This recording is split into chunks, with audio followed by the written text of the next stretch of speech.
రక్తహీనత అంటే మన బ్లడ్లోని రెడ్ బ్లడ్ సెల్స్ ఉంటాయి కదా, దానిలో హీమ్ అనే పదార్థం లేకపోవడం వల్ల మనకి బ్లడ్ అనేది తగ్గిపోతుంది, పర్సంటేజ్ అనేది తగ్గిపోతుంది. సెల్స్ ఎలా ఉంటాయి? రౌండ్ షేప్లో ఉంటాయి. కణాలు ఎలా ఉంటాయి? ఎక్కడైనా సరే రక్త కణాలు అయినా సరే, కణాలు ఏ సెల్ అయినా కూడా రౌండ్ షేప్లో ఉంటుంది కదా. కానీ సికిల్ సెల్ ఎనీమియా అంటాం అన్నమాట. సికిల్ సెల్ ఎనీమియా ఇక్కడ తెలుస్తుంది. సికిల్ అంటే కత్తి అన్నమాట, కత్తి షేప్ అని. సెల్ అంటే కణం. సికిల్ సెల్ ఎనీమియా అంటే సికిల్ టైప్ ఆఫ్ ఆ సికిల్ కణం రక్తహీనత అంటాం. సికిల్ సెల్ ఎనీమియా ఏంటిది అంటే ఏదైతే కణం ఉంటుందో ఆ కణం రౌండ్గా ఉండాల్సింది కత్తిలాగా ఇలాగ ఉంటుంది. ఇలా ఉంటే ఆ బ్లడ్ అనేది సరిగ్గా సరఫరా అవుతుందా? అవుతుంది. రౌండ్గా ఉంటుంది కాబట్టి ఏదైనా సరే ఫ్లో అనేది బాడీలో సరిగ్గా జరగగలుగుతుంది. సో ఆ సికిల్ సెల్ ఎనీమియా అనేది ఏంటంటే వారసత్వంగా వచ్చే ఎనీమియా. అంటే మన ఫ్యామిలీలో ఎవరికైనా అలాంటి ఎనీమియా ఉంది, అలాంటి టైప్ ఆఫ్ వ్యాధి ఉంది అంటే అది తరతరాలకి స్ప్రెడ్ అవుతుంది అన్నమాట. సో ఇది ఈరోజు అది సికిల్ సెల్ ఎనీమియా డే అన్నమాట. ఆ సికిల్ సెల్ ఎనీమియా వారసత్వంగా వస్తుంది. అలాగే దానిలో కూడా సేమ్ రక్తం అనేది సరైన అమౌంట్లో ఉండదు, అలాగే సరఫరా అనేది సరిగ్గా జరగదు. దానికి కంపల్సరీగా బ్లడ్ ట్రాన్స్ఫ్యూషన్ అనేది మాత్రం చేస్తూ ఉండాలి. చాలా వరకు తలసీమియా అని సికిల్ సెల్ ఎనీమియా అని ఇవి రెండు కూడా ఏంటంటే రక్తానికి సంబంధించిన రిజల్ట్స్. సో మనం ఎప్పటికప్పుడే పోయినసారి ఒకసారి మనం స్కూల్కి వచ్చి టెస్టులు చేసాం, సికిల్ సెల్ ఎనీమియా ఎవరికైనా ఉందేమో అని చెప్పి. ఎక్కడైతే కొంచెం ఎక్కువగా ఏంటంటే సోషియో ఎకనామిక్ స్టేటస్ తక్కువగా ఉండి కొంచెం అవగాహన లేని వాళ్ళు ఏంటంటే ఆ డిసీజ్ని ఇగ్నోర్ చేస్తూ ఉంటారు, అది వారసత్వంగా కంటిన్యూ అవుతూ ఉంటుంది. సో ముందుగానే గుర్తించి దానికి సంబంధించిన ట్రీట్మెంట్, బ్లడ్ ట్రాన్స్ఫ్యూషన్స్ ఏవైతే ఉన్నాయో వాటిని తీసుకుంటూ ఉంటే, అలాగే మేనరికపు వివాహాలు ఉంటాయి కదా, ఆ మేనరికపు వివాహాల వల్ల కూడా ఇలాంటి డిసీజెస్ వస్తాయన్నమాట. సో మనం వీటిని ముందుగానే మనం స్క్రీనింగ్ టెస్ట్లు చేసాం లాస్ట్ టైము. దేవుడి దేవాలు మన ఊళ్ళో అయితే ఇలాంటివి లేవు, సరేనా. అలాగే మామూలుగా కూడా రక్తహీనత అనేది కూడా చాలా డేంజర్. మీరందరూ ఇంటి దగ్గర ఎవరైనా బియ్యం తింటారా? తింటున్నారు అంటే అర్థం ఏంటంటే ఆల్రెడీ వీళ్ళు రక్తహీనతలో ఉన్నారు అని అర్థం.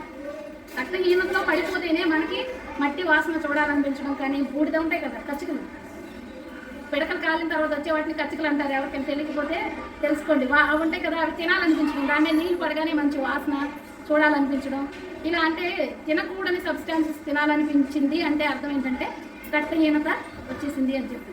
సో ఆ రక్తహీనత నుంచి ఎక్కువగా ఆడపిల్లలు, అది what ever the cause it may be, cause ఏదైనా కానివ్వండి, మ్యాక్సిమం ఆడపిల్లలే రక్తహీనతకి గురవుతారు. అది వాళ్ళకి ఏదో మంత్లీ ప్రాబ్లం ఉంటుంది కాబట్టి అని కాదు, మ్యాక్సిమం ఆడపిల్లలే ఏంటంటే తినడంలో కానీ ఏ విషయంలోనైనా సరే ఎక్కువగా మొండి చేసేది ఆడపిల్లలే.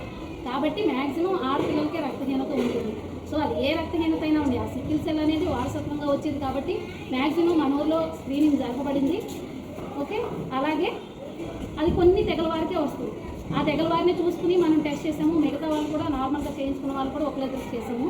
అలాగే ఈ రక్తహీనత నార్మల్గా కూడా రక్తహీనత లేకుండా చూసుకోండి. ఆరోగ్యంగా డైలీ వారం ట్యాబ్లెట్ వేస్తున్నారు కదా, తీసుకెళ్ళిపోయి అరటి చెట్టుకో మర్రి చెట్టుకో వేయకండి, మీరే వేసుకోండి, సరేనా. చక్కగా నులుపురుగుల ట్యాబ్లెట్. ఎవరికైనా రాత్రిపూట బాత్రూమ్కి వెళ్తాం కదా, బాత్రూమ్కి వెళ్ళినప్పుడు చూసుకోండి, అప్పుడప్పుడు నులుపురుగులు పడుతున్నాయా అనేది చూసుకోండి. నులుపురుగులు పడుతున్నాయా అనేది చూసుకోండి. అలాగే ఇచ్చింగ్ ఉంటుంది, యానల్ ఇచ్చింగ్ అని అంటాం. నైట్ అంతా గోగుతా ఉన్నాం అనుకోండి, అర్థం ఏంటంటే నులుపురుగులు ఉన్నాయి అని అర్థం. రాత్రిపూట యానల్ ఇచ్చింగ్ దురద వచ్చింది అని అంటేనే మనకి కంపల్సరీగా నులుపురుగులు ఉన్నాయని అర్థం. నులుపురుగులు ఉన్నాయంటే కంపల్సరీగా మనకి ఐరన్ ట్యాబ్లెట్ అనేది అబ్జర్వ్ అవ్వదు. అర్థమవుతుందా? మనం తినే తిండే అబ్జర్వ్ అవ్వదు, ట్యాబ్లెట్ ఏం అబ్జర్వ్ అవుతుంది.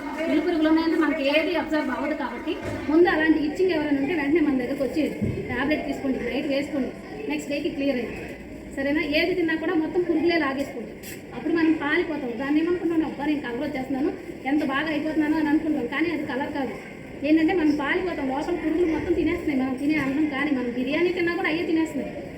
అర్థమవుతుందా? సో ఎనీమియా లేకుండా ఆడపిల్లలు జాగ్రత్త పడండి. అప్పుడు బాగా మంచి కంప్లెక్షన్ కూడా వచ్చింది, మంచి కలర్ వచ్చింది, లోపల బ్లడ్ సరిగ్గా ఉంటే, సరేనా. ఇటువంటి టైప్ వాళ్ళు ఎవరికైనా సరే బాగా పాలిపోయినట్లుగా కానీ, మొహం ఉప్పినట్టు కానీ, కాళ్ళు వాపులు కానీ అలాంటి వాళ్ళు ఉంటే మన దగ్గర పంపించండి. మీ చుట్టుపక్కల వాళ్ళకి తెలిసింది కదా, వాళ్ళకి మనం సరేనా. మీరు ఆరోగ్యంగా ఉండండి, మనము ఆరోగ్యంగా ఉందాము.